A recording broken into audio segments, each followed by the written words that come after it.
Чаму ў гады Вялікай Айчыннай студэнцкі квіток ператвараўся ў пропуск на фронт, а БДУ ў галоўную мішень для авіяцыі? Были сформированы из студентов отряды с девушками, в том числе вооруженными мелкашками из тира, и они шли ловить диверсантов. Практически весь центр города выгорел, и здания были непригодны к использованию. Якія таямніцы захоўваюць яго сцены і як храм навукі вырвалі з небыцця? Интернету, по сутности, не было. Вечером лампы отсовывались до стен, и по 30, по 50 студентов рыхтовались до ночлегу в этой же аудитории.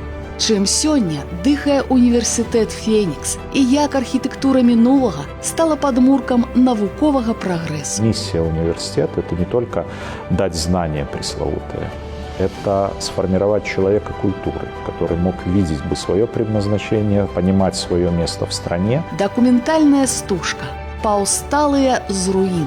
Беларускі дзяржаўны універсітэт. Вектар памяці, навукі і прагрэсу. Глядзіце 9 мая на Беларусь 3.